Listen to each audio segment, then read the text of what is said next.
Olá a todos, graça e paz, Maranata, sejam muito bem-vindos a mais um estudo no canal Clamando no Deserto, estudo da última lição do ano, quarto trimestre de 2021, a ressurreição de Moisés.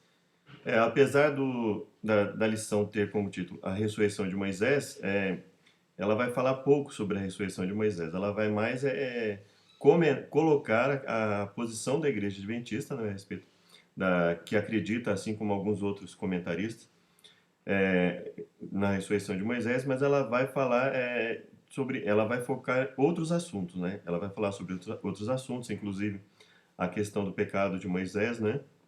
E aí ela vai comentar alguma coisa sobre a ressurreição de Moisés. Por ser um tema bastante é, fragmentado, né? Tem poucas coisas na Bíblia que nos permitem analisar essa questão da ressurreição de Moisés. Então, cada parte que daria essa condição de acreditar na ressurreição de Moisés precisa ser muito bem estudada.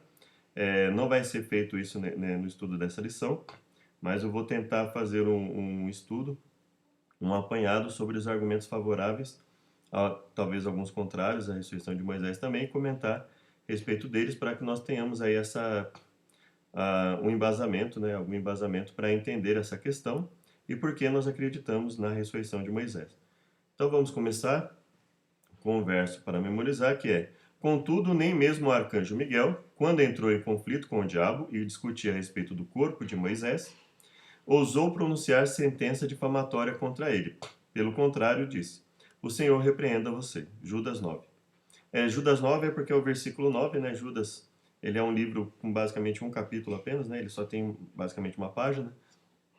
Então, é, toda a questão a respeito da ressurreição de Moisés está em entender, em tentar entender, porque é apenas um verso, e aí nós temos a discussão a respeito da transfiguração de Jesus, quem estava ali, se foi uma visão real, se não foi, se além de Jesus, nós sabemos que era real ali, transfigurado, se estavam três seres ali realmente, ou se os outros dois foram apenas uma personificação que Deus colocou ali.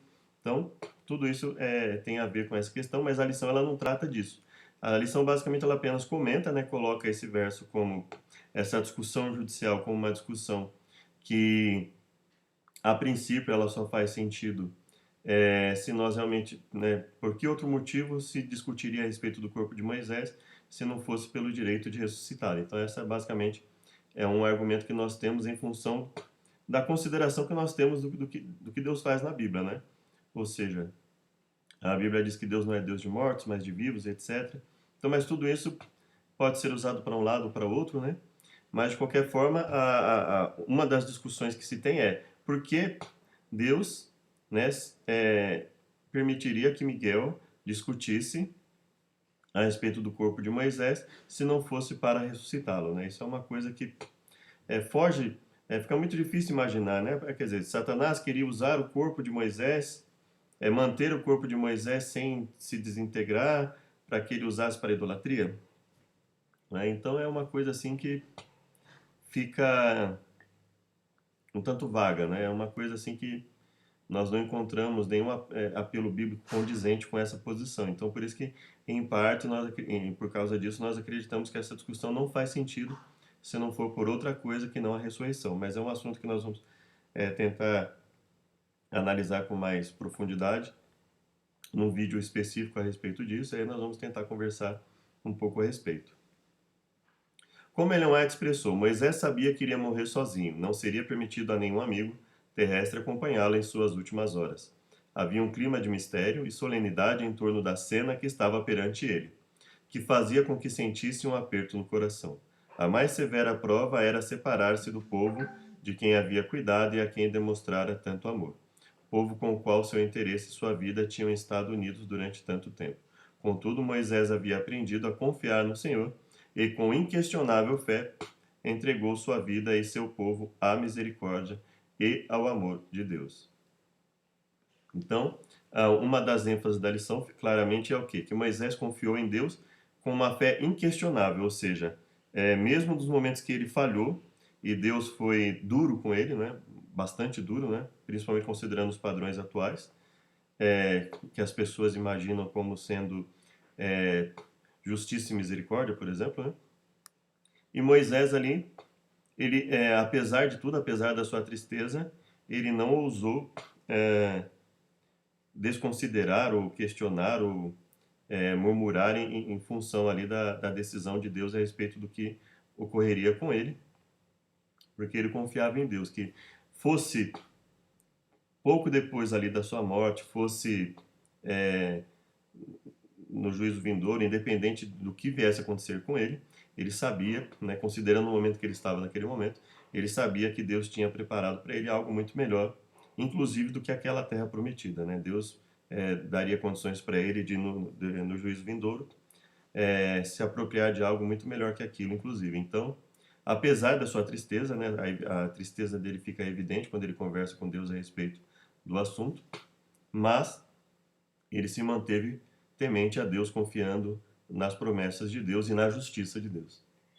O pecado de Moisés. Leia Números 20, de 1 a 13, o que aconteceu e como entendemos a punição do Senhor a Moisés. Nós vamos juntar isso com a lição de segunda e vamos comentar alguma coisa.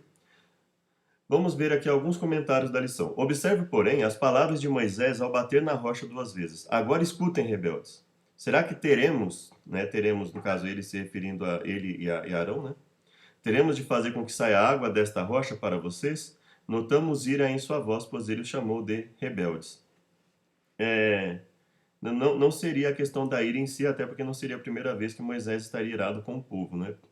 Mas aí o segredo efetivamente estaria no que ele viesse a falar, né? E no que ele viesse principalmente a fazer. O que ele faz fica bastante evidente, né, em relação ao que Deus determina que ele fizesse. E o que ele faz mostra uma diferença entre o que Deus fala, manda Moisés fazer e o que Moisés faz efetivamente. E essa fala, quando ele diz, né, teremos de fazer com que saia água desta rocha para vocês, como se ele ou outro ser humano pudesse tirar água de uma pedra, né? No momento da ira, ele pareceu se esquecer de que somente o poder de Deus, atuando entre eles, poderia fazer tal milagre. Ele, mais que todos, deveria saber disso. Segunda-feira, 20 de dezembro. Ano bíblico, 1 João. O pecado de Moisés, parte 2. Leia Números 20, 12 e 13. Que motivo específico o Senhor deu a Moisés para ele não entrar na terra? Né, nós vamos ver aí, Deus fala para ele e para Arão que pela falta de fé que eles tiveram, não lhes seriam permitido entrar na terra. Leia Números 20, verso 8.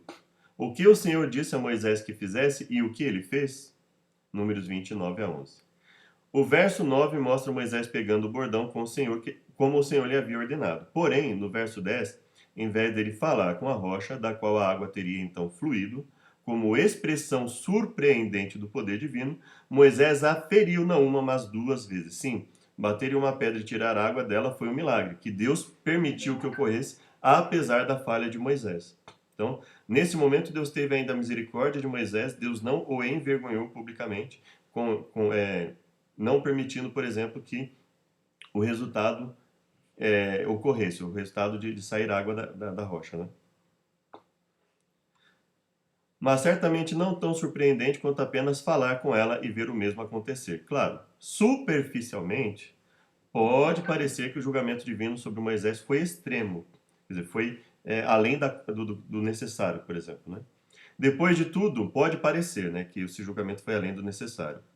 Depois de tudo que ele passou, não teria permissão de cruzar o Jordão até a terra prometida. Desde que essa história é contada, indaga-se por quê.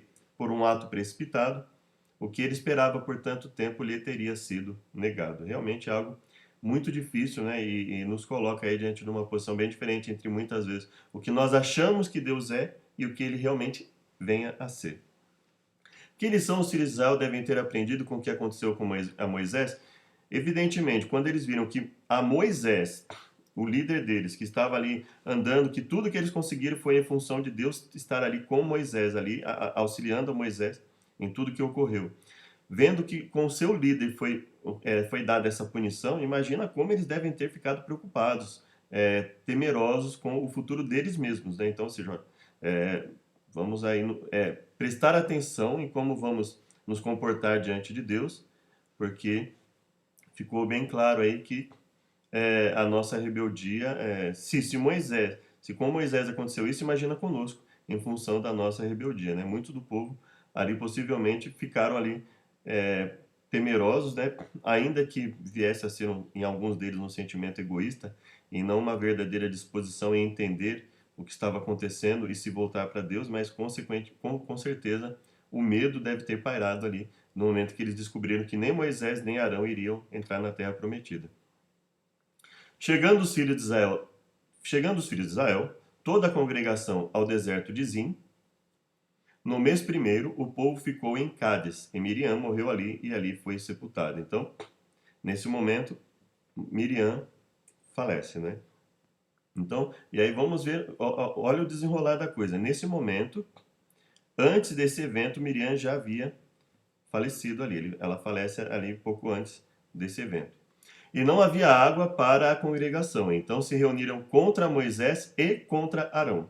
Então veja, o foco de todo o povo geralmente era Moisés e Arão, né? Então tudo que acontecia ali que eles achassem que não estava de acordo com o que eles queriam, eles iam ali contra Moisés e contra Arão.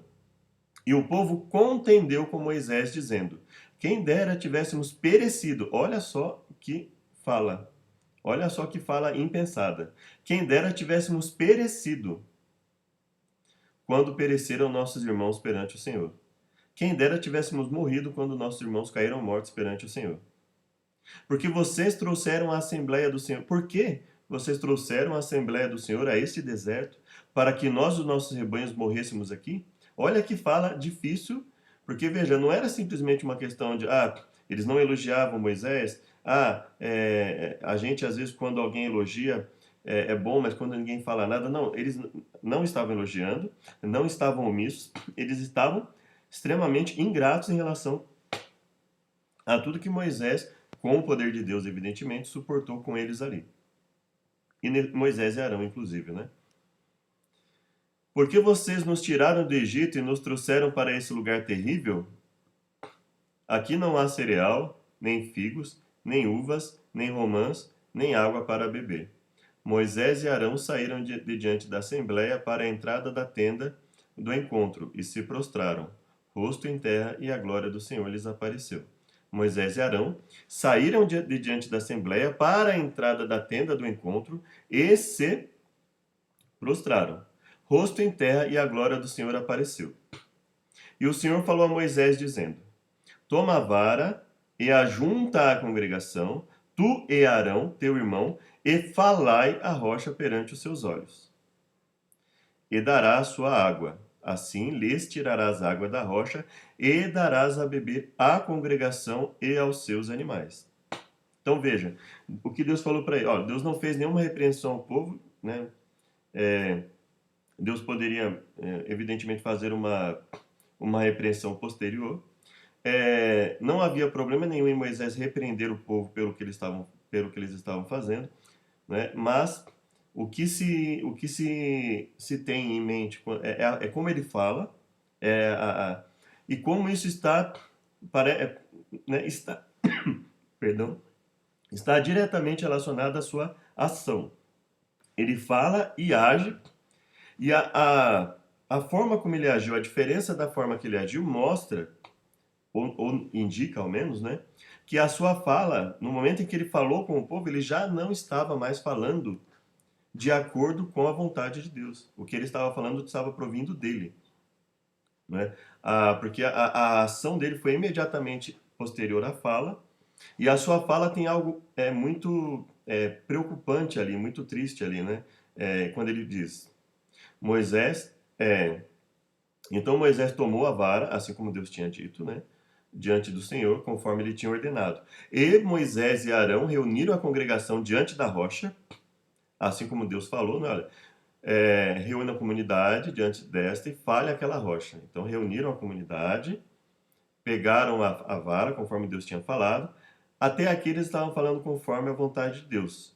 A partir daqui é que a coisa parece ter ido para uma situação em que não era a vontade de Deus, né? Moisés disse-lhes: ouvi agora, rebeldes. o fato dele chamar o povo de rebelde, né, eles sabiam que eram rebeldes, a atitude que eles tiveram mostravam que eles ainda estavam agindo como rebeldes. Deus já havia comentado a respeito deles serem rebeldes, então agora o que ocorre é esse momento. Porventura tiraremos água desta rocha para vós? Tiraremos quem? Né? Quem tirará? Né? Ele e Arão? Né? Porventura tiraremos água? E ele fala, será que teremos que tirar água desta rocha para lhes dar? Por que ele teria feito essa pergunta? Será que teremos que tirar água desta rocha para lhes dar? O que ficaria subentendido aqui é, por que nós teremos que tirar águas para vocês? Para que vocês acreditem que Deus, continue a acreditar que Deus está conosco. Isso é o que fica subentendido. Né? Mas o fato dele usar o termo ter, por que teremos que tirar água desta rocha para lhes dar? E aí, o que ele faz logo depois? Então Moisés ergueu o braço e bateu na rocha 2 vezes com a vara. Ou seja, o que ele fez mostra o que estava na sua mente quando ele usou a expressão: será que teremos que tirar água desta rocha para lhes dar? Ou seja, quando ele fez algo diferente do que Deus ordenou, para obter o mesmo resultado que Deus havia determinado, ele estava mostrando ali que ele, de alguma forma, estava entendendo que o poder já estava com ele e com Arão. Né? Então, é um tanto estranho, né? Como se ele mesmo estivesse fazendo isso, mas de certa forma a contragosto em relação ao que Deus falou, não é? Como se ele já estivesse tão cansado que naquele momento, infelizmente, mesmo Deus falando para ele, ele estivesse fazendo de certa forma um pouco ali a contragosto, né? Sem tanto disposição em dar continuidade àquilo. Então é o que dá a entender quando a gente vê que por que outro motivo Moisés bateria na rocha, fazendo diferente do que Deus falou e esperando obter o mesmo resultado, né? Ou será que ele teria batido na rocha de propósito para não obter o resultado? Então veja que é uma coisa muito estranha, não é? Assim, olhando assim a grosso modo, tendo em mente só o contexto imediato que nós estamos lendo. Mas de qualquer forma, a, a ação de Moisés em conjunto com Arão, diferente do que Deus falou, mostra que no momento que ele fala, será que teremos que tirar água dessa rocha? Mostraria ali, como uma das opções, que ele estaria confiando no próprio poder dele com Arão, ou seja, ali, vou bater porque, né, esse povo é assim mesmo, eu e Arão temos que ficar aqui constantemente usando o poder que Deus já deu, então é como se ele estivesse ali, de alguma forma, se deixado levar um pouco pelo egocentrismo, né? No momento em que ele fala e no momento que ele age de forma diferente do que Deus falou. Foi uma coisa que fica clara para nós, é que foi uma evidente falta de fé naquilo que Deus falou. Né? Publicamente, ele fazer diferente do que Deus determinou que ele fizesse. Foi uma evidente falta de fé. E foi algo público que ele fez, né? Talvez ali o melhor fosse que ele tentasse relaxar, né? Refletir, conversar com Deus, como ele havia feito outras vezes, né? E ter ali conversado com Deus, né? De coração aberto, mas ele não fez isso. E aí jorrou água, e logo depois disso Deus fala para ele e para Arão. Então veja, o que ocorreu aqui foi o motivo dele dizer para Moisés e para Arão, o que ele vai dizer logo após. Ou seja, isso foi o que resultou nessa fala de Deus. Então, a omissão de Arão, ou seja, Arão não ter feito nada de diferente né, no sentido de que, no sentido de ajudar ou falar com Moisés para que não fosse feito dessa forma, né, ter conversado ali com Moisés para que, olha, Moisés, vamos fazer do jeito que Deus falou e não vamos fazer assim. Então, o fato de o texto não citar Arão em nenhuma atitude, veja, Moisés faz tudo, não há nenhuma intervenção de Arão, e logo depois o Senhor fala com Moisés e com Arão, ou seja, a omissão de Arão também foi grave diante de Deus. Não só a ação de Moisés teria sido grave, mas a omissão de Arão também foi grave diante de Deus, ou seja, a nossa omissão também traz consequências, a nossa omissão também mostra se nós estamos dispostos a defender a palavra de Deus, a vontade de Deus, ou não diante dos eventos que ocorrem ao nosso redor. E aí o Senhor diz para Moisés e Arão: como vocês não confiaram em mim para honrar a minha santidade, à vista dos israelitas, vocês não conduzirão essa comunidade para a terra que lhes dou. Olha como foi grave, hein? Né? Então eles falam, como vocês não confiarem em mim para honrar a minha santidade à vista dos israelitas, perante eles, diante dos filhos de Israel. Né? Por isso não introduzireis essa congregação na terra que eles tenham dado. Essas foram as águas de Meribá, onde os israelitas discutiram com o Senhor. Então veja, o texto não está justificando a ação dos israelitas. Ela foi extremamente errada, também demonstrou falta de fé desse povo, mas Deus atribuiu à liderança deles uma situação que eles, assim, que ele até tolerou nas outras pessoas, mas que ele não admitiria nem em Moisés, nem em Arão. Então ele fala, olha, como vocês fizeram isso à vista do povo, então vocês não vão conduzi-los para a terra prometida. De Cádiz, Moisés enviou mensageiros ao rei de Edom, dizendo, assim diz o teu irmão Israel, tu sabes de todas as dificuldades que vieram sobre nós. Mas, então, nós não podemos também apenas enfatizar o erro de Moisés. É preciso, né? É preciso muita, apesar, ele não, obviamente isso mostra que Moisés não era perfeito, mas é preciso muita maturidade para depois de ouvir uma fala dessa, dar continuidade ao que ele tinha que fazer. E veja só, logo depois de Deus falar isso, olha, imediatamente o texto já vem falando de algo, ou seja, Moisés continuou obedecendo a Deus, Moisés continuou agindo conforme a vontade de Deus, apesar da fala duríssima que Deus falou para ele, para Arão. Tanto ele como Arão continuaram a obedecer a Deus. Eles apesar obviamente, do que eles sentiram ali, né, da tristeza que eles sentiram pelo que ouviram, eles continuaram fazendo a vontade de Deus, continuaram seguindo em frente. De Cádiz, Moisés enviou mensageiros ao rei de Edom, dizendo, assim diz o teu irmão Israel, tu sabes de todas as dificuldades que vieram sobre nós. Os nossos antepassados desceram para o Egito, e ali vivemos durante muitos anos. Os egípcios, porém, nos maltrataram como também a eles. Mas quando clamamos ao Senhor, olha só como a mente dele já está, como ele já havia se recuperado daquele momento que ele estava. E ele diz, olha, mas quando clamamos ao Senhor, ele ouviu o nosso clamor, enviou um anjo e nos tirou do Egito. Agora estamos em Cádiz, cidade na fronteira do teu território. Deixa-nos atravessar a tua terra.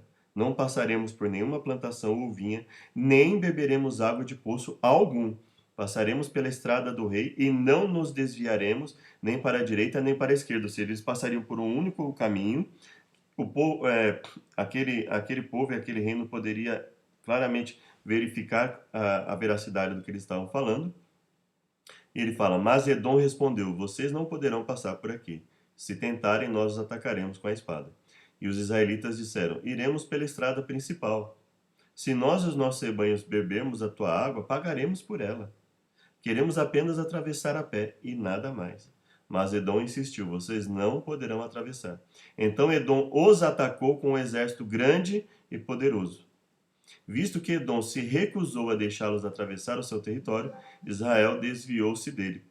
Toda a comunidade israelita partiu de Cádiz e chegou ao Monte Or. Naquele monte, perto da fronteira de Edom, o Senhor disse a Moisés e Arão. Aí vem a continuidade do que Deus havia falado anteriormente, lá acima, né, anteriormente.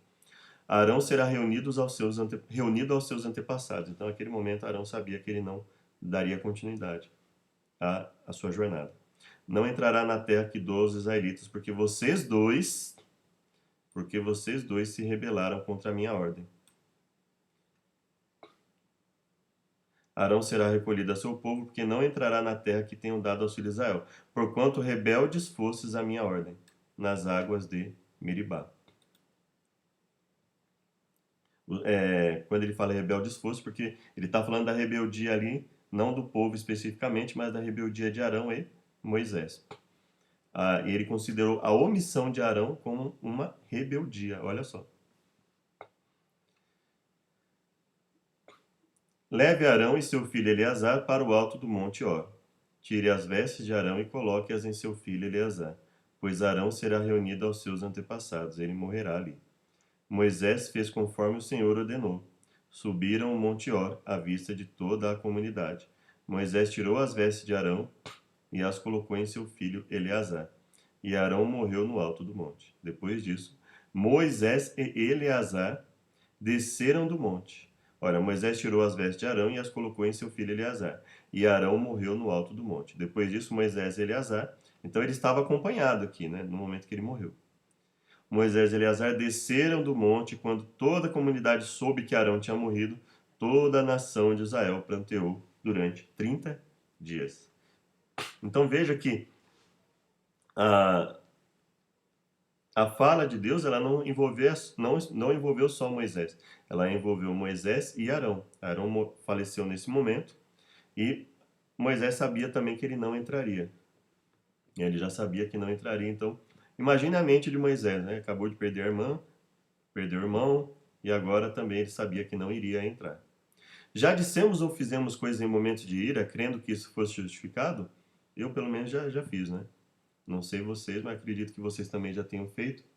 E nós sabemos, né, o quanto isso é perigoso, prejudicial, não é? Como aprender a parar, orar e buscar o poder divino para não fazer o que é errado? A morte de Moisés, terça-feira, 21 de dezembro. Leia Deuteronômio 34, de 1 a 12. O que aconteceu com Moisés e o que o Senhor disse sobre ele, que mostrou que como era um homem especial. Ou seja, no momento que Moisés estava ali com Deus, Deus não estava tripudiando, Deus não estava ali espezinhando, humilhando, no sentido ruim da palavra, prejudicial da palavra. Deus não estava fazendo nada com Moisés para o desmerecer, pelo contrário, né? Deus estava preparando a mente de Moisés, preparando Moisés para o que aconteceria, né? Na solidão, Moisés reviu sua luta e dificuldades, desde que havia deixado as honras da corte e de um reino que poderia ter sido seu no Egito, para arriscar o futuro com o povo escolhido de Deus. Lembrou-se dos longos anos no deserto com os rebanhos de Jetro, do aparecimento do anjo na sarça ardente e do chamado para libertar Israel. Viu de novo os milagres do poder de Deus realizados em favor do povo escolhido e sua paciente misericórdia durante os anos de peregrinação e rebelião.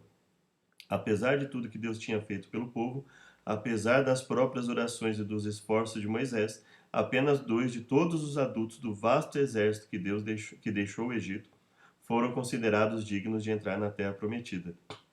Quando a gente fala considerados dignos, né, em virtude da sua disposição da sua sinceridade e disposição em obedecer a Deus, né?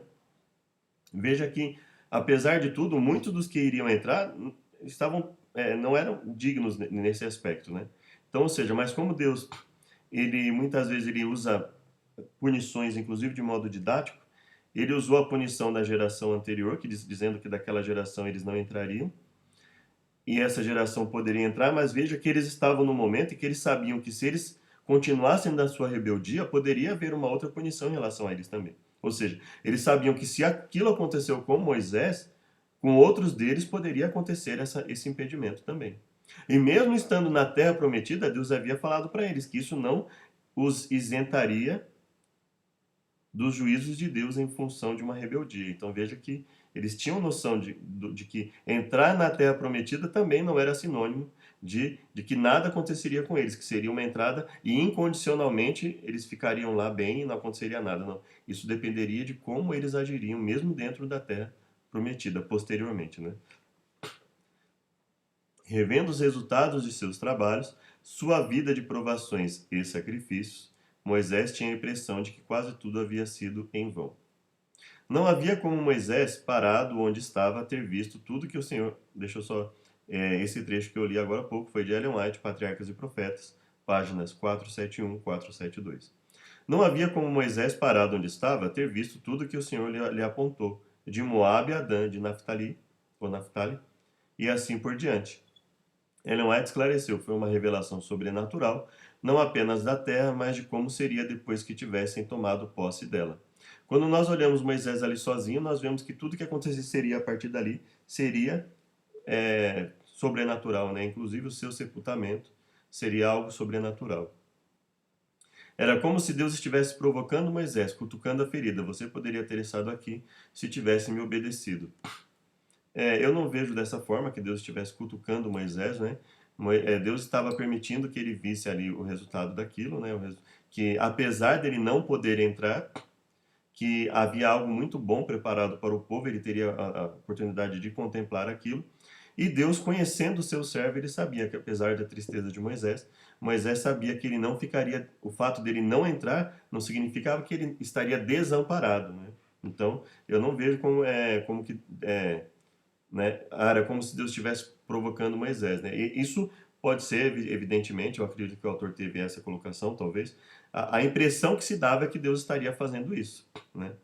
Mas o que Deus estava fazendo era, em grande parte, mostrando para Moisés que o povo estaria em boas mãos, obviamente, Moisés sabia disso, e que ele está ele mostrando, olha, Moisés, é verdadeiro, para você ver que é verdadeiro tudo que eu falei, tudo que eu fiz, não é?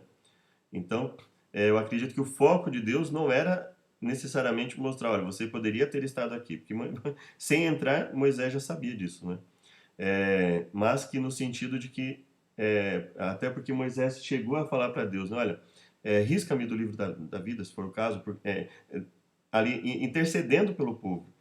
Então, quando ele faz isso, conhecendo a mentalidade de Moisés, nós percebemos que Deus estava ali, em parte, inclusive, apesar da tristeza que Moisés faria, tranquilizando em parte Moisés ao mostrar a ele tudo aquilo, dizendo, olha, tudo que eu prometi vai ser concedido a eles, né?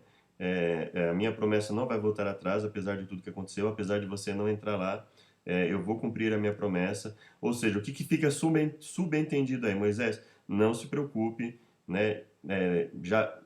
Eu vou continuar guiando esse povo, né? Apesar de você não entrar com eles ali na terra, né? É assim que eu vejo. Não vejo como é óbvio que Moisés iria refletir, poxa, eu poderia estar aqui também. Mas esse não seria o foco de Deus, não seria espezinhar, não seria é, deixar Moisés ainda mais se sentindo ainda mais culpado pelo que ele fez, né? Mas no sentido de mostrar para Moisés que ele não precisaria se preocupar, que Deus continuaria com o povo no caminho, na trajetória para a entrada na terra. Então subiu Moisés das campinas de Moabe ao Monte Nebo, ao cume de Pisga, que está em frente a Jericó, e o Senhor mostrou-lhe toda a terra, desde Gileade até Dan, e todo o Naftali, e a terra de Efraim, e Manassés, e toda a terra de Judá, até o mar ocidental, e o sul, e a campina do vale de Jericó, a cidade das palmeiras até Zoar. E disse-lhe o Senhor, esta é a terra que jurei a Abraão, Isaque e Jacó, dizendo, a tua descendência a darei, eu te faço vê-la com os teus olhos, porém lá não passarás. Ou seja, você vai poder vê-la, né? Permitir que você a visse com seus próprios olhos, mas você não atravessará o rio, não entrará naquela terra. Assim morreu ali Moisés, servo do Senhor na terra de Moabe, conforme a palavra do Senhor. Então veja, eu não sei exatamente como funciona o aspecto na língua original, mas quando ele usa o termo aqui, porém, né, te faço vê-la, porém lá não passarás, ou seja, o não passar era algo ruim, o que dá a entender que Deus estava mostrando para Moisés o aspecto benéfico de mostrar a ele a terra prometida, né? Esse porém lá não passarás, mas você não atravessará o rio, essa partícula negativa aí, ela dá uma indicação de que Deus estava mostrando para ele o aspecto benéfico de mostrar a ele a terra. Olha, eu vou permitir que você veja, mas não que você entre. Então, assim, conhecendo a forma como Deus agiu com Moisés e com o povo, não tem por que imaginar que Deus estivesse apenas querendo provocar ali Moisés para que Moisés fale, poxa, olha, podia ter estado aí mesmo, não vou entrar, vou morrer agora. Não, eu vejo como Deus está mostrando para ele, olha, essa é a terra que eu prometi, né? E o que fica subentendido é, essa é a terra que esse povo vai ter oportunidade, que a minha promessa vai permanecer, Moisés. Então, não se preocupe, você vai ter a oportunidade de ver onde o povo que você guiou durante tanto tempo vai entrar. Ou seja, Moisés sabia que ele, o fato dele, uma pessoa, e Arão, duas pessoas não entrarem, não desqualificaria toda a grandiosidade da promessa de Deus de permitir que aquele povo, inclusive com Josué e Caleb, né, pudessem entrar ali e testemunhar a, a permanência numa terra que Deus havia prometido. Então veja que não vejo como isso no sentido de Deus estar ali querendo dar um sentimento ainda de culpa ainda maior para Moisés. Mas eu vejo como Deus falando, olha Moisés, Deus conhecendo a mente de Moisés, sabendo o quanto ele era desprendido, apesar da atitude que ele teve ali um pouco antes, quando Deus disse que ele não entraria. Deus sabia o quanto Moisés era desprendido, o quanto Moisés se dedicou a esse povo, o quanto ele estava disposto a auxiliar esse povo a conseguir chegar onde precisaria chegar. Então Deus estava ali de alguma forma acalmando Moisés para que Moisés tivesse ali o privilégio de ver, apesar de não entrar, você vai ver. E Moisés sabia também que ele teria a oportunidade de estar com Deus novamente, né? Então não vejo como algo para desqualificar Moisés, mas para confirmar a esperança que Moisés possuía da entrada na terra e da salvação final, que seria ainda maior que isso, né? Moisés, servo do Senhor, morreu ali em Moabe, como o Senhor dissera, e o sepultou num vale, na terra de Moabe, em frente a Bet-peor. E ninguém soube até hoje o lugar da sua sepultura. Era Moisés da idade de 120 anos quando morreu. Os seus olhos nunca escureceram, nem perdeu o seu vigor. Olha aqui, Moisés estava ali, ou seja, apesar dele ter falecido naquele momento, né, os seus olhos nunca se escureceram, nem perdeu o seu vigor. Então, assim, ele estava ali, vamos dizer assim, a todo vapor, apesar dele ter falecido naquele momento, né? E os filhos de Israel prantearam Moisés 30 dias nas campinas de Moabe. E os dias do pranto no luto de Moisés se cumpriram. E Josué, filho de Num, foi cheio do espírito de sabedoria, porquanto Moisés tinha posto sobre ele as suas mãos. Então, ou seja, Moisés já sabia que Deus ali tinha em mãos alguém que poderia continuar o seu trabalho, ou seja, Moisés já havia posto sobre ele as suas mãos. Perceba, então, Josué, filho de Num, foi cheio do espírito de sabedoria, porquanto Moisés tinha posto sobre ele as suas mãos. Assim os filhos de Israel lhe deram ouvidos e fizeram como o Senhor ordenara a Moisés. E nunca mais se levantou em Israel. Olha só que frase forte, né?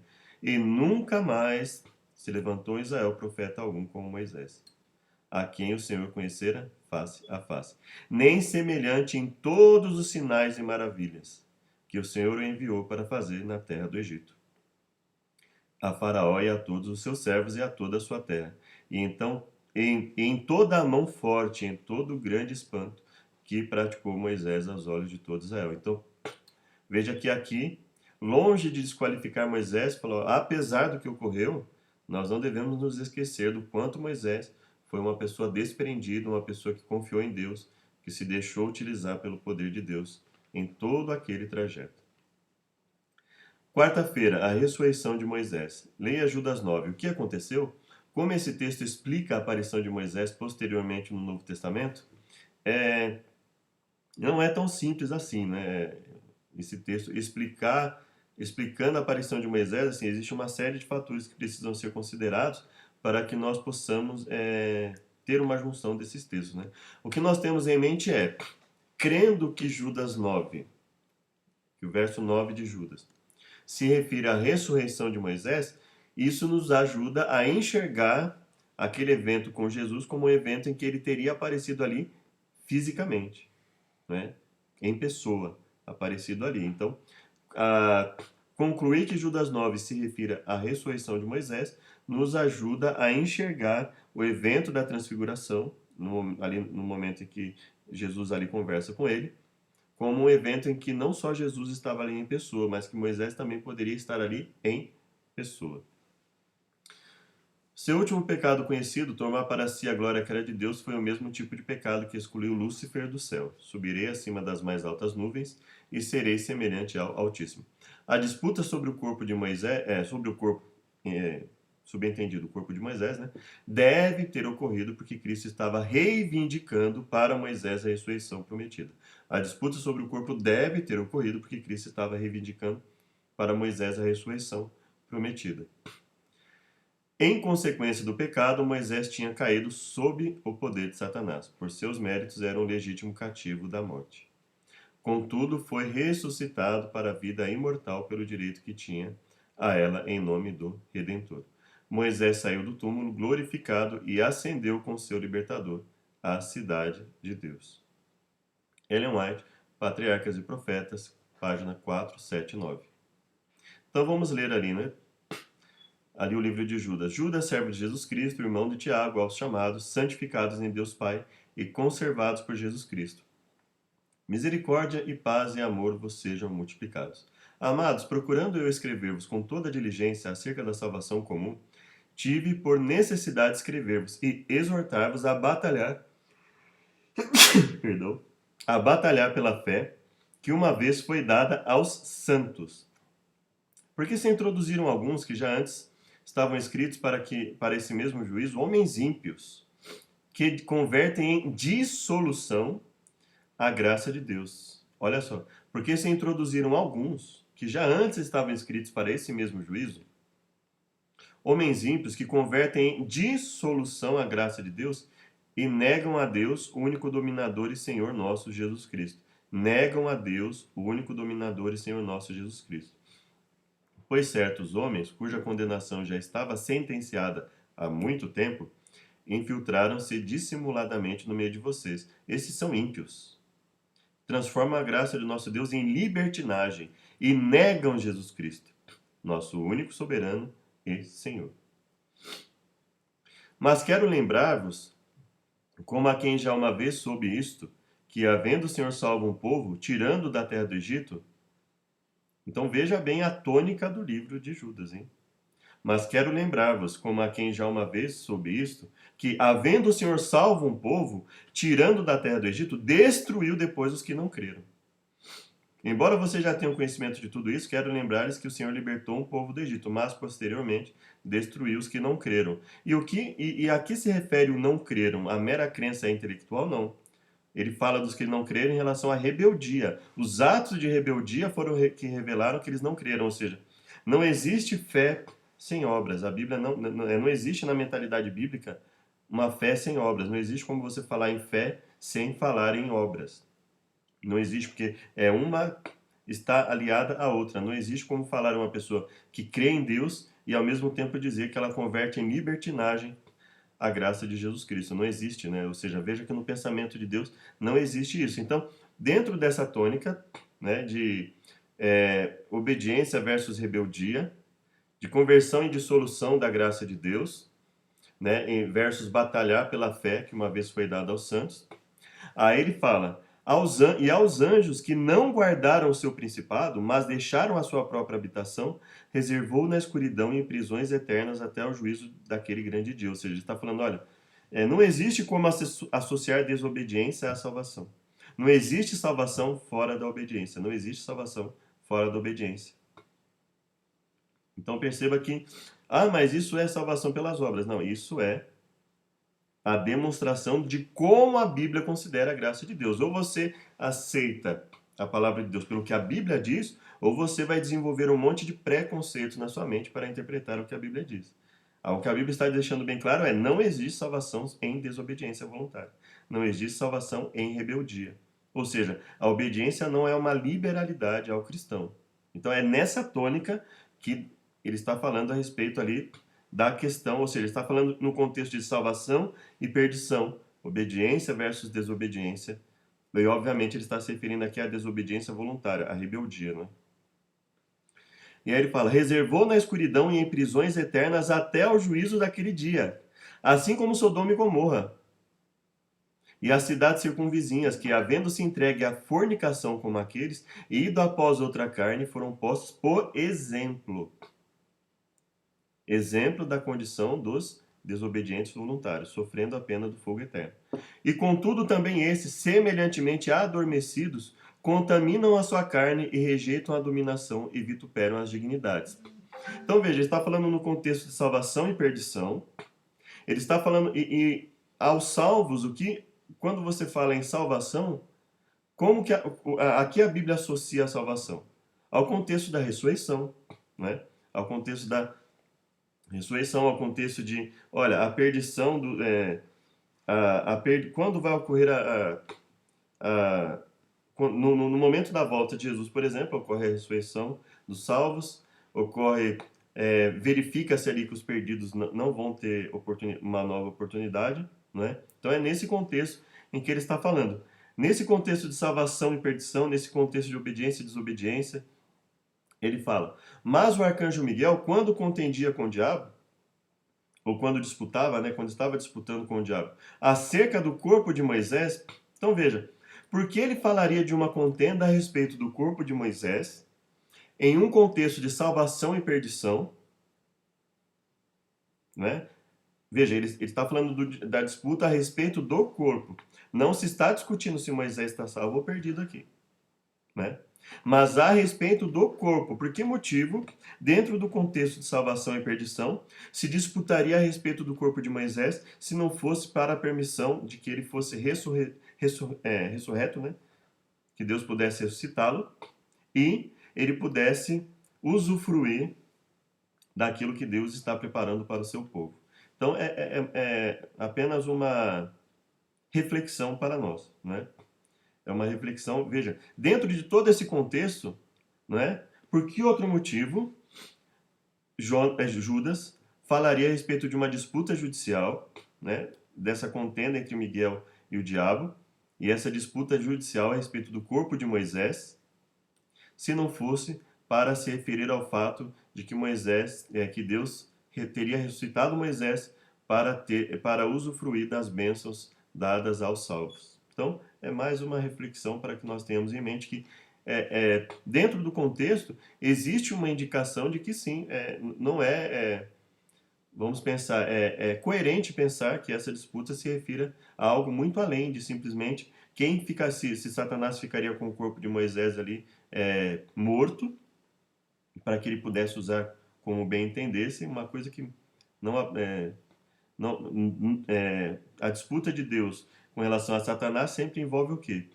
A salvação, principalmente depois da morte, ela envolve a salvação do ser humano, nunca outra coisa. Então veja que é perfeitamente coerente imaginar que essa disputa judicial, principalmente no contexto em que ela foi colocada como exemplo, que ela se refira à ressurreição de Moisés para usufruir da salvação em Cristo Jesus.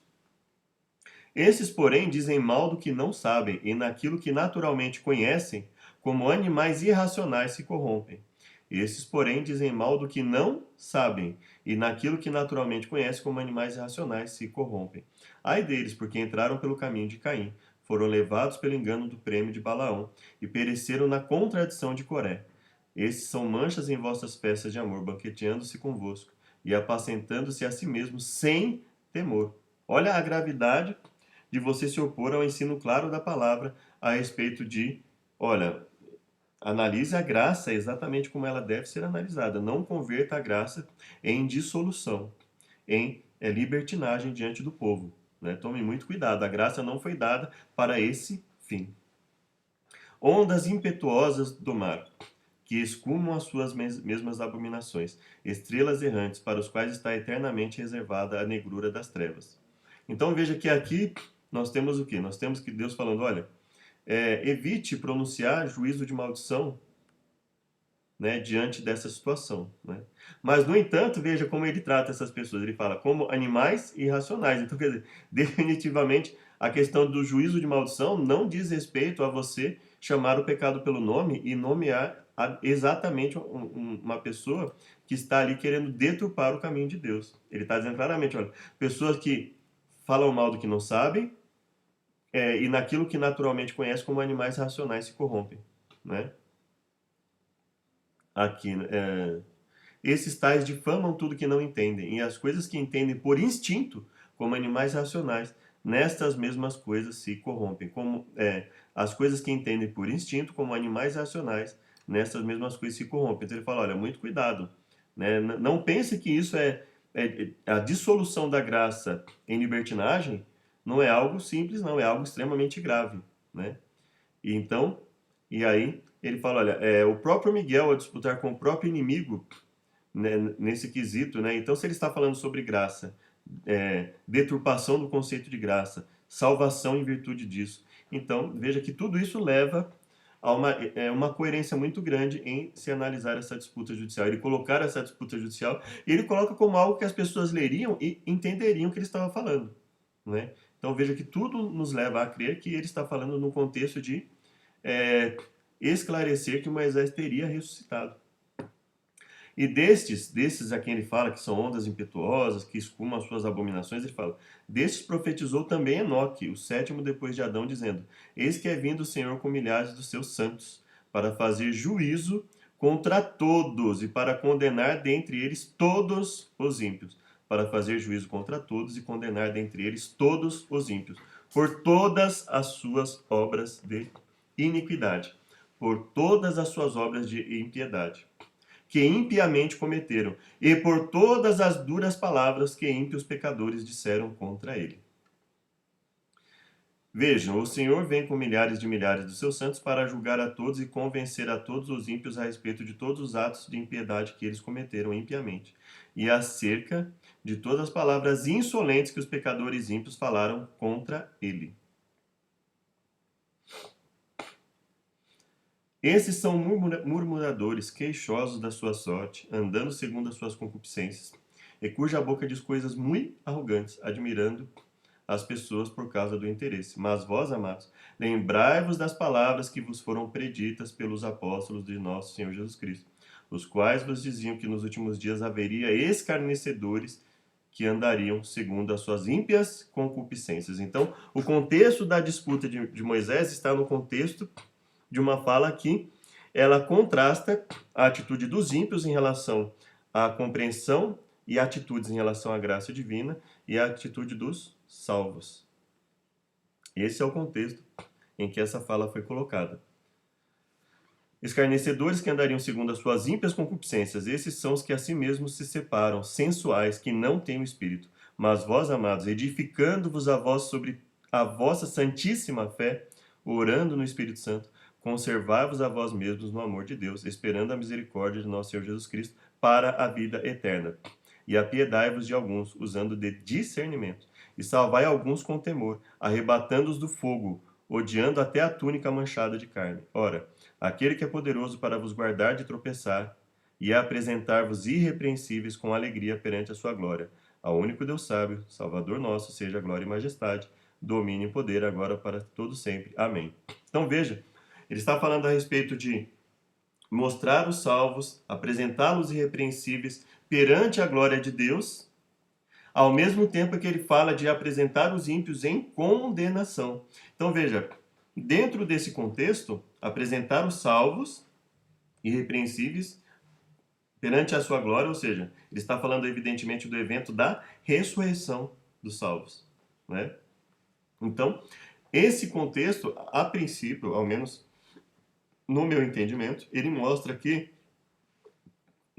tendo em vista que ele está falando das atitudes dos ímpios e dos salvos em vida, e da consequência disso em relação a quando Deus ressuscita os salvos para a vida eterna, então todo esse contexto nos indica que quando ele se refere a Moisés, a disputa judicial a respeito do corpo de Moisés, ele estaria se referindo à ressurreição de Moisés, apresentado irrepreensível perante a glória de Deus. Mas, como eu disse para vocês, o nosso foco não vai ser esse. Vai ser num outro estudo, né? Porque eu reconheço que existe muita dificuldade em tudo isso, mas eu espero que pelo menos, né, tenham dado algum conteúdo para que nós trabalhemos verificando que essa não é uma possibilidade pequena, não é algo impossível que o texto tenha dito, pelo contrário, o contexto seria um indicativo, a meu ver, forte indicativo de que esse verso 9 de Judas, efetivamente, ao falar da disputa de Moisés, dentro de todo esse contexto de graça, de deturpação da graça, de obediência e desobediência, de apresentar a Deus perante a sua glória, como indicando que, e ele colocando isso de uma forma natural, como que as pessoas entenderiam exatamente o que ele estava falando, ao colocar isso nesse contexto de que ele estaria falando efetivamente, dando uma luz a respeito do que aconteceria com Moisés, a respeito da ressurreição de Moisés, e nesse ponto, considerando, depois dessa análise contextual, que vai ser também, espero em Deus que eu consiga fazer uma análise em um texto separado a respeito disso. Isso nos ajuda, inclusive, entender que essa fala ela não teria sido colocada à toa em Judas, mas que ela teria sido colocada, dentre outros motivos, possivelmente, para nos ajudar a enxergar que, no momento que Moisés aparece ali junto com Jesus no Monte da Transfiguração, que esse teria sido um evento em que ele estava ali em pessoa, tá? Mas eu espero que dentro desse pequeno comentário que eu tenha ajudado, pelo menos em relação ao que nós temos aí do que foi colocado na lição, para verificarmos que não foi apenas uma fala de Ellen White, mas que isso existe um conteúdo aí dentro de Judas, no capítulo do livro de Judas, que nos ajudaria a enxergar que isso é perfeitamente possível, não é impossível, não é ilógico, é perfeitamente coerente com o contexto do livro de Judas, enxergar que a possibilidade, ao menos, né, nós entendemos que isso realmente ocorreu, nós como adventistas, alguns não, mas eu vejo que não tem como descartar a possibilidade do verso 9 de Judas falar da ressurreição de Moisés, tendo em vista o contexto em que isso foi colocado. Espero que isso tenha ajudado aí, pelo menos, o início de uma reflexão, de uma vontade de buscar entender melhor todo esse contexto, toda essa discussão em relação a quem estava ali com Jesus no Monte da Transfiguração, se existe a possibilidade de Moisés ter ressuscitado ou não, se aquela fala ali nos evangelhos nos permite enxergar que aquilo realmente ocorreu, que realmente eles estavam ali no momento em que aquilo ocorreu, que eles estavam ali em pessoa, que não apenas era uma projeção, né? Deus, muitos enxergam que Deus apenas projetou Enoque e Elias ali, ou que eles tivessem, que fosse o espírito deles, ou que não estavam ali, nem espírito nem nada, mas Deus apenas projetou a imagem deles ali para falar com Jesus. Dentro dessas possibilidades, nós acreditamos que, tendo em mente essa fala de Judas e o contexto de Mateus, dos evangelhos a respeito desse evento, que Moisés poderia ter estado efetivamente ali. Quinta 23, mesmo antes da cruz, Moisés foi ressuscitado para a imortalidade. Esse fato nos ajuda a entender a profundidade do plano da salvação. Ele nos ajuda a entender em parte, mas ele nos mostra o quanto o plano da redenção é complexo, né? O plano da redenção é complexo. E aí sim, né? E aí o que o autor está dizendo é entender a profundidade do plano da salvação, o quanto o plano da salvação é complexo. E realmente, quando a gente olha isso e admite a possibilidade de Moisés ter ressuscitado ao ler esse texto, o que para nós é mais que uma possibilidade, nós queremos que foi realmente o que ocorreu, mas pelo menos de oferecer aos outros a oportunidade de ler e ver que isso é uma possibilidade, assim como, né, e nós vamos tentar aí no próximo estudo mostrar que ao menos pensar nessa possibilidade de que esse texto realmente existe coerência e mostrar que esse texto teria falado a respeito da ressurreição de Moisés, né?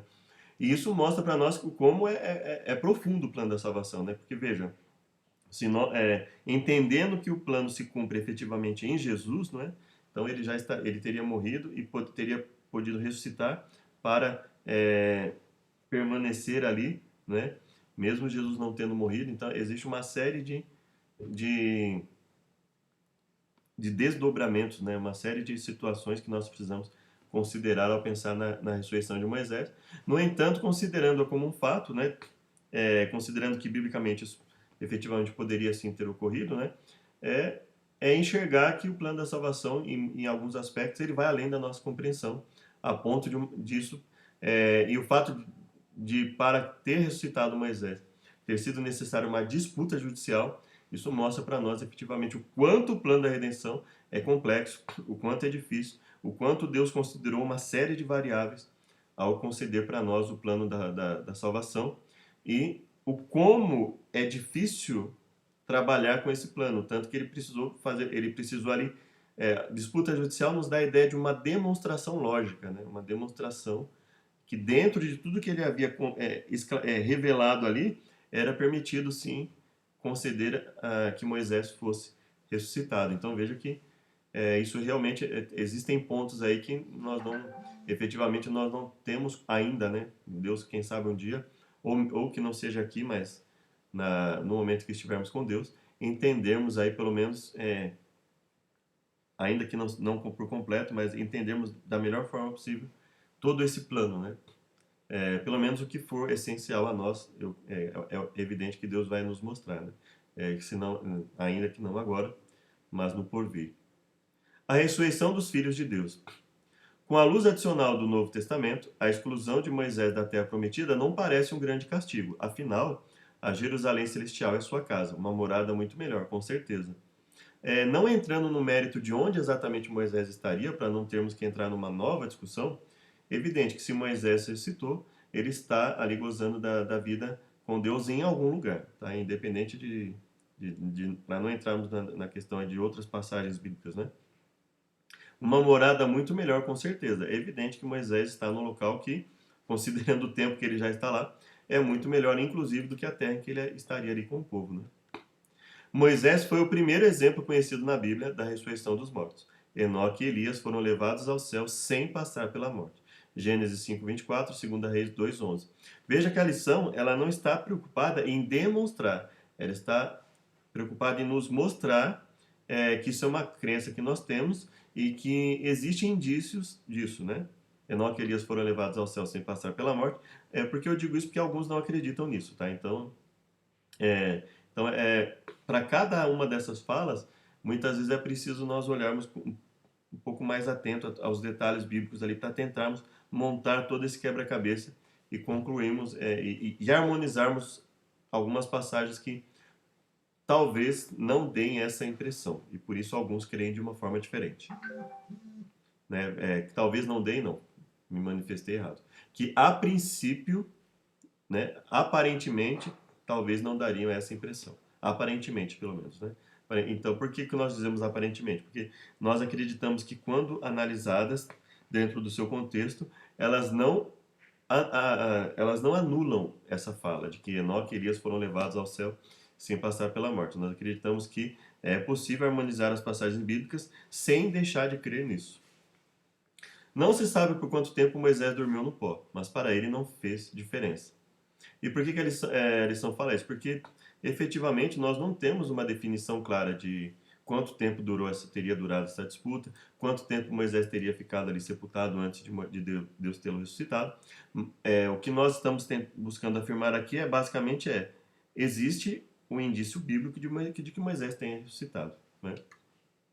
Leia 1 Coríntios 15, de 13 a 22. Que grande promessa é encontrada nessa passagem e porque as palavras de Paulo só fazem sentido se entendermos que os mortos dormem em Cristo até a ressurreição.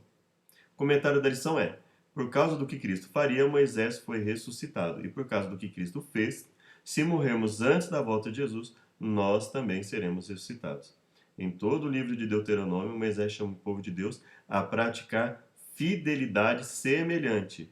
Em todo o livro de Deuteronômio, Moisés chama o povo de Deus a praticar fidelidade semelhante, uma resposta à graça dada a eles como foi dada a nós que estamos nas fronteiras da terra prometida. Deus também nos chama à fidelidade. O que podemos fazer para não cometer os erros sobre os quais Moisés advertiu o povo em Deuteronômio? O que podemos fazer para não cometer os erros sobre os quais Moisés advertiu o povo em Deuteronômio? E se você olhar lá, as advertências são justamente para não esquecer o que Deus fez.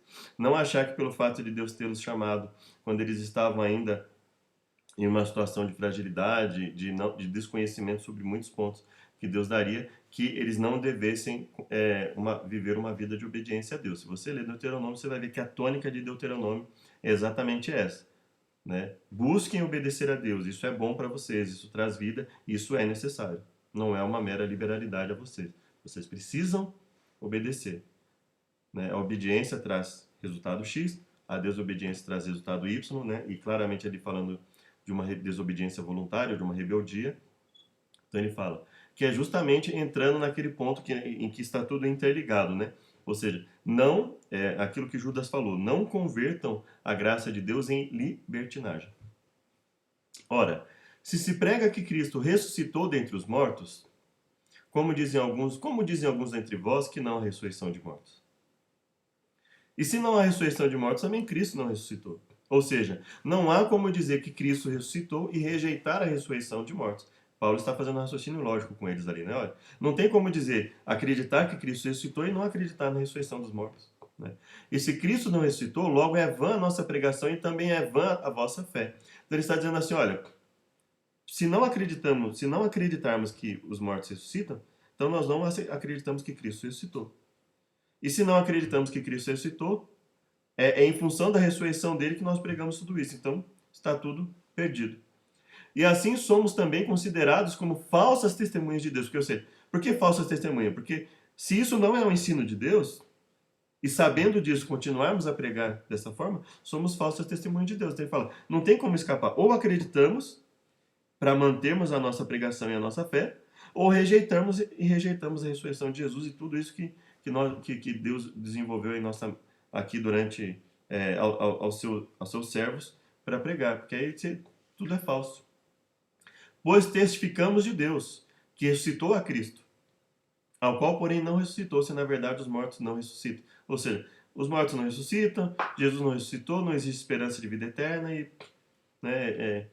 e se nós, sabendo disso, continuarmos a pregarmos dessa forma, seremos testemunhas falsas, estaremos falando algo que não tem utilidade alguma. Então ele fala, olha, é uma questão aqui que nós precisamos definir.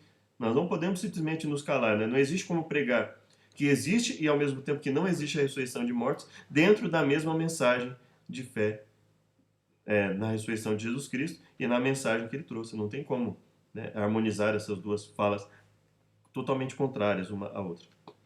E se Cristo não ressuscitou, é vã a vossa fé, e ainda permaneceis nos vossos pecados.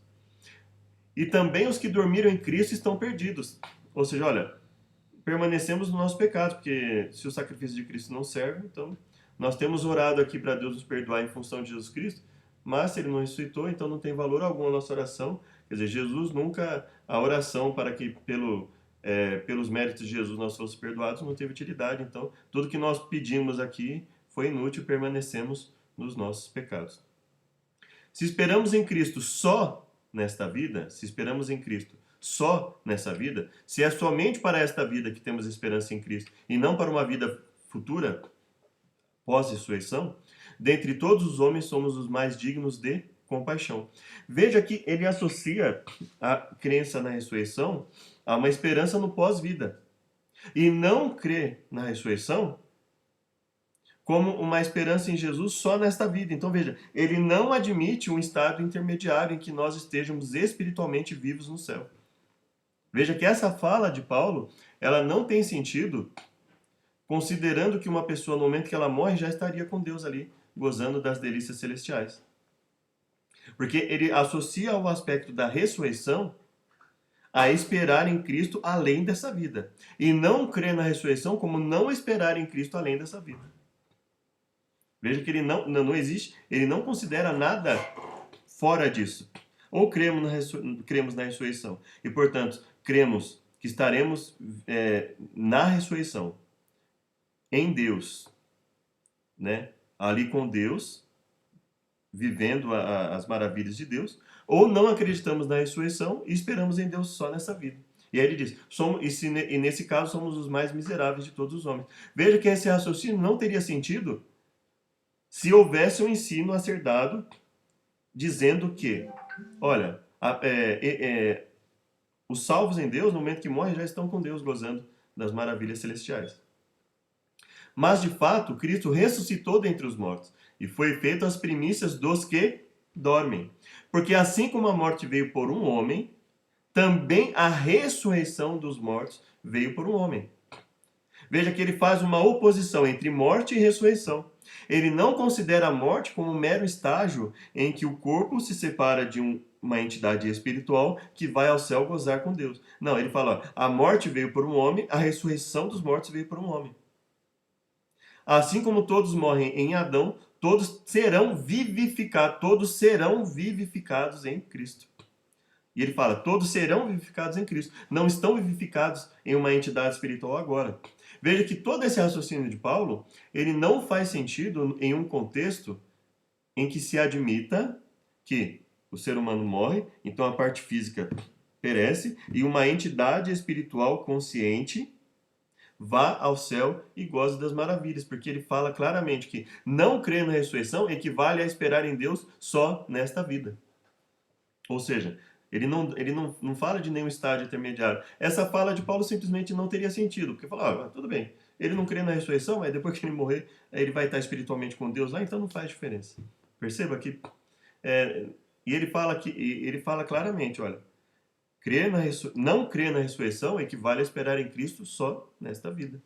Então veja que toda essa fala de Paulo perderia o sentido se existisse uma entidade espiritual consciente que fosse para Deus no momento da morte, né? Ou pós-morte. Estudo adicional de sexta-feira. Quando exclamaram com raiva, faremos sair água desta rocha? Puseram-se no lugar de Deus, como se o poder estivesse com eles, homens cheios de fragilidades e emoções humanas.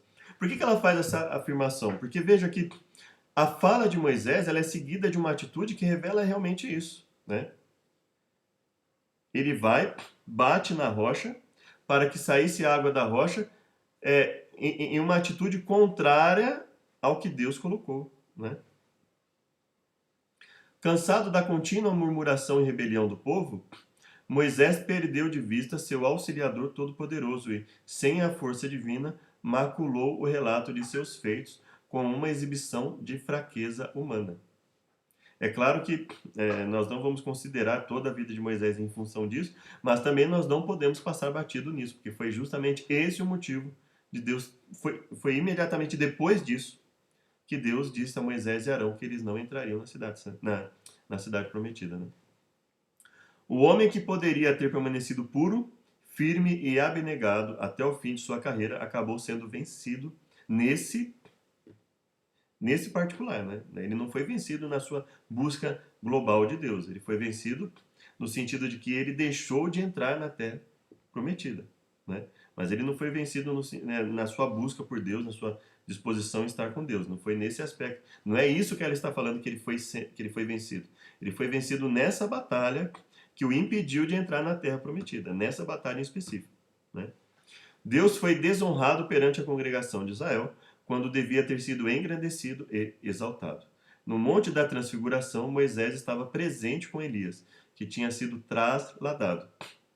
Foram enviados como portadores de luz e glória da parte do Pai ao seu Filho. E assim a oração de Moisés, proferida havia tantos séculos, finalmente se cumpriu. Ele estava na boa montanha. Deuteronômio 3:25, Almeida, Revista Corrigida. Dentro da herança de seu povo, dando testemunho daquele em quem se centralizavam todas as promessas de Israel. Essa é a última cena revelada aos olhos mortais na história desse homem tão honrado pelo céu. Então, o que a lição está colocando para nós? Ela está colocando o seguinte, olha, isso é o que nós cremos, isso é o que Ellen White colocou, né? Judas 9 seria um indicativo de que Moisés teria ressuscitado, e, tendo isso em mente, irmãos, o que nós precisamos fazer? Não é termos isso em mente e achar que com essa fala de Ellen White, com esse verso de Judas 9, sem um estudo aprofundado, nós conseguiremos falar a respeito disso para outras pessoas. O que nós precisamos fazer bom, tendo isso em mente, vamos estudar o assunto, esclarecê-lo de uma forma melhor, esclarecer melhor esse assunto, buscar nos aperfeiçoar nele e confirmarmos a nossa fé nesse aspecto, né?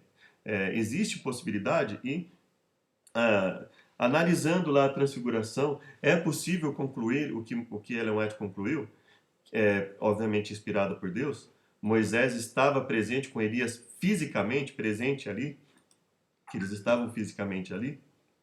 O que a lição faz ela nos coloca os elementos. Olha, é isso que nós cremos, né? Aí cada um tem a oportunidade de se aperfeiçoar nesse conhecimento, né? Nós temos bastante material, não sei se tanto assim, mas temos bastante material aí ao falar da ressurreição de Moisés, né? Por exemplo, nós temos o livro do Leandro Quadros, nós temos aí debates na internet que falam a respeito do assunto.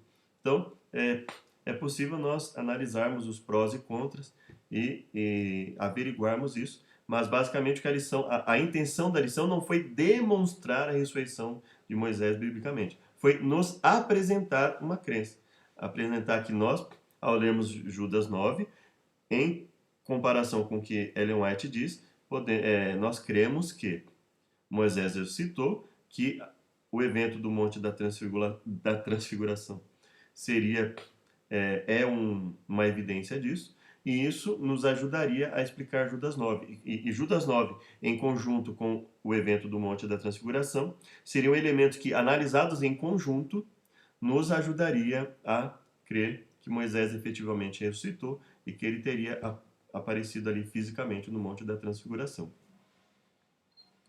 Moisés foi ressuscitado e levado ao céu, mas presumimos ele sabe a terrível confusão das coisas aqui.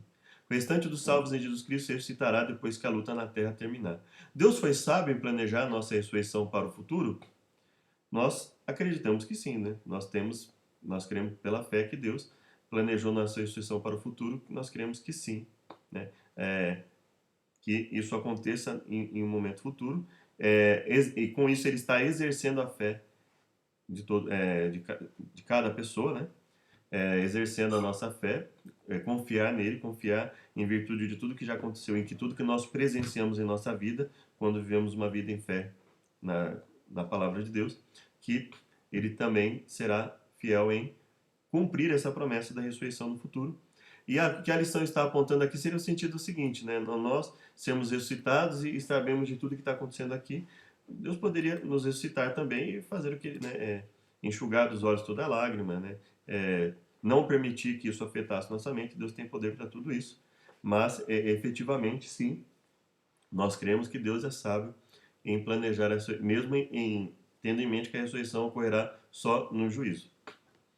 Embora o Novo Testamento seja fundamentado no Antigo Testamento, o relato da ressurreição de Moisés não mostra que o Novo Testamento lança luz nova sobre o Antigo Testamento. Leia Judas 9, né? Judas 9, nós não temos um elemento ali, não temos uma afirmação expressa, né? Então, essa nova luz que nós estamos dizendo aí é uma coisa que precisa ser bastante trabalhada, mas sim, né, tendo em mente que ao lermos de Gênesis a Malaquias, nós não teríamos nenhum indício de que Moisés teria ressuscitado. E de repente, lendo de Mateus a Apocalipse, nós vemos ali o Monte da Transfiguração ele aparecendo. É algo ali para se estudar. E Judas 9, falando de uma disputa judicial, que seria ao menos um indicativo dessa possibilidade, efetivamente seria sim uma nova luz, né? Mas uma luz que não contradiz a anterior, né? Nós não temos os livros de Gênesis a Malaquias dizendo que efetivamente Moisés não ressuscitou, que não haveria essa possibilidade, e o Novo Testamento dizendo que isso ocorreu. Isso seria uma contradição. Então, uma nova luz ela não pode contradizer uma luz anterior. Moisés viveu pela fé, mas cometeu erros, como o acesso de ira junto à rocha. A vida dele comprova que somos salvos pela fé, independentemente das obras da lei? Sim. A vida dele comprova que as nossas obras não podem ser causa da nossa salvação, porque nós não conseguimos obedecer a Deus perfeitamente, né? Então, efetivamente, sim, né? Ele foi salvo, apesar, né, de ter cometido erros, porque Deus considerou a sua disposição em obedecer. Ele não considerou a sua obediência plena, mas ele considerou a sua disposição em obedecer e pela fé se manter leal a Deus, né, tanto quanto possível. Porque a promessa da ressurreição no fim dos tempos é a nossa grande esperança. Se cremos que Deus nos ressuscitará, não devemos confiar nele em tudo mais? Certamente, né? Apesar disso às vezes não acontecer na nossa vida, devemos sim confiar nele em tudo ou mais, né? Eu digo isso porque nós sabemos que existem momentos em que nós acabamos, nós falando genericamente, né? Todos nós. Isso acontece ou pode acontecer conosco, né? Mesmo não tendo ocorrido que você diga, isso não ocorreu comigo. Mas isso pode acontecer, né? Devemos confiar, mas não necessariamente, em alguns momentos, não necessariamente nós confiamos, né? Então, tendo isso em mente, né, eu tenho vários vídeos também no canal falando a respeito da questão da obediência, né? A obediência não é uma liberalidade, como alguns na igreja têm tentado ensinar, que, já que nós somos salvos pela fé, toda e qualquer colocação a respeito da obediência que tenha a ver, que mostre que as obras não são uma opção que o cristão faz se quiser, quer dizer, ele vai ser salvo obedecendo ou não obedecendo, que é o que muitos que é o que Judas coloca lá, né? Converter a graça de Deus em libertinagem, que basicamente é isso que esse ensinamento tem trazido para a igreja, uma imprecisão tão grande que as pessoas cometem as coisas mais absurdas e tentam se esconder na graça de Deus, mesmo em rebeldia, né? Então, eu te convido a verificar o que essas pessoas fazem, essas pessoas que ensinam aí essa teoria da imprecisão, que toda vez que alguém fala em obediência, não, está falando em salvação pelas obras. Eu peço que você veja como é a vida dessas pessoas à luz da Bíblia e como é a vida das pessoas que pregam que não, que o fato da obediência não ser a causa da salvação, porque nós não obedecemos plenamente, não nos isenta da obrigatoriedade da obediência. Comentário Sérgio H.S. Monteiro, pastor Sérgio Monteiro. Em Deuteronômio 3, de 23 a 26, encontramos um dos mais ríspidos diálogos entre Deus e Moisés. O servo de Deus pediu ao Senhor que o perdoasse. Óbvio que Deus perdoou a ele, né? Não é uma questão de perdoar ou não perdoar. Ele lhe permitisse entrar na terra prometida. Tá? Então nós temos duas coisas aqui: perdoar, que efetivamente Deus perdoou, e que ele permitisse entrar na terra prometida. E aí Deus fala, Deus irado respondeu: Altose daber elai od badabar, né? Assim, seria alguma coisa nesse sentido, né? Que literalmente significa: não adicione uma palavra em continuação ao que você disse antes. Em bom português, não dê mais nenhum pio. Que sentimentos devem haver passado na mente de Moisés naquele momento? E né, imagina você falando com Deus e Deus falando: para por aí. Para por aí, porque, ou seja, você não vai entrar lá, não adianta. Né? Obviamente, Deus não estava dizendo com isso assim: olha, você sabe que eu não vou te perdoar. Óbvio que não é isso, nós sabemos que não é isso, pelo contexto que nós lemos. Né? Mas nós sabemos que o que Deus estava dizendo para ele é assim: não adianta, porque eu não vou. Você não vai entrar na terra. Talvez todo o seu labor, luto e sofrimento. Seria possível que Deus não tivesse amor por ele? E aí, a noção de amor, né? A noção deturpada de amor, a noção deturpada de graça, as pessoas fazerem muitas vezes. O problema está ao invés de se estudar a Bíblia e analisar os termos à luz da Bíblia, as pessoas criam doutrinas baseadas em A, B e C, menos na Bíblia, e depois elas tentam justificar essa crença delas, né, contrariando o que a Bíblia diz. Então esse é um grande problema, né? Porque Ellen White falou, olha, irmãos, quando Ellen White falou, tudo que Ellen White falou, nós temos que analisar Ellen White de forma que o que ela fala se harmonize com a Bíblia, e não fazer com que a Bíblia se harmonize ao que Ellen White disse. Então muitos adventistas caem nesse erro.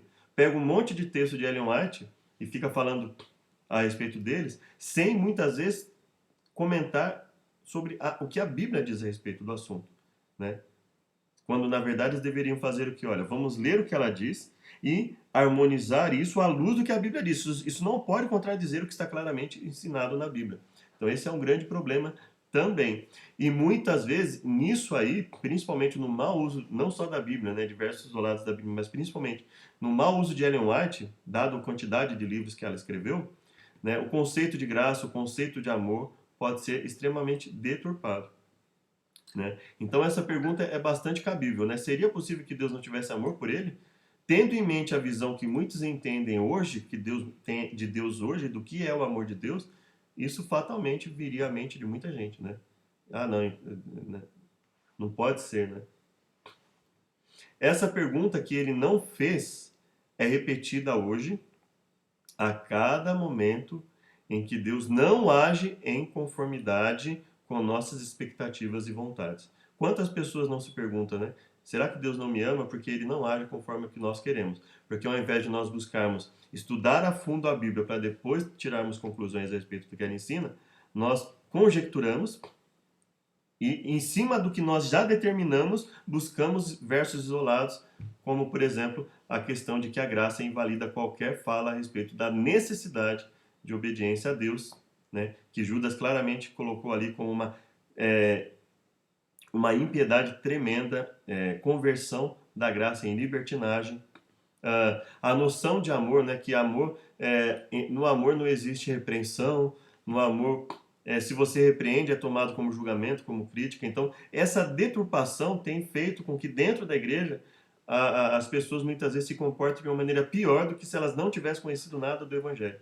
Um falso conhecimento, muitas vezes ele pode e acaba se tornando pior do que se nunca ela tivesse conhecido nada, do que conhecer daquele modo tão deturpado que muitos colocam, né? Pintam um Deus ali como se fosse um Deus que não repreende, cujas atitudes nossas não têm consequência. Então, isso é muito perigoso. Quando isso ocorre, queremos atualizar a Bíblia, subverter a religião inverter os polos, reinterpretar o que foi dito, porque não passa pelo meu filtro, que digo ser o filtro de Cristo, né? Então, eu pego só a parte que Deus ali, a parte que me agrada de Deus, né? Nunca pegar a parte de repreensão, a parte mais dura, não. Né? Então, não me serve, não é santo, porque o Deus a quem eu digo servir é, ao contrário, meu servo e minha projeção de meu próprio endeusamento. Moisés, ao contrário, se recolheu aos seus sentimentos ruins. E foi isso que Moisés fez mesmo, né? Se você olhar, né, ele agiu com... Deus falou, ele engoliu seco e continuou o seu trabalho de auxílio ao povo para dar continuidade ao seu trajeto. Certamente conhecidos de Deus, e apenas viveu com eles pelos tempos além, sabendo que um Deus que livra todo um povo não pode ser mau. Um Deus que abre o mar deve saber o que faz. Um Deus que legisla sobre tudo em poucas e diretas palavras, sabe o melhor caminho. Em lugar de atualizar a Bíblia ou de subverter a revelação, Moisés atualizou a si mesmo, utilizando as definições de pecado de Deus, e submeteu-se à vontade revelada. O resultado?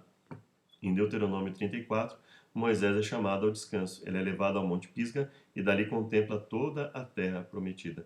É como se Deus não tivesse satisfeito em impedi-lo de entrar e o quisesse torturar com a visão de que ele não teria naquele momento. Mas nós já conversamos sobre isso, que não tem como ter esse pensamento ao analisar todo o contexto sobre Deus e o relacionamento dele com Moisés. Como se alguém convidasse você para almoçar, mostrasse toda a comida deliciosa que foi feita e depois fechasse a porta na sua cara. Como Deus poderia agir assim? Ele não era. No capítulo 3, 23, Moisés havia pedido a Deus que o deixasse entrar na terra da promessa.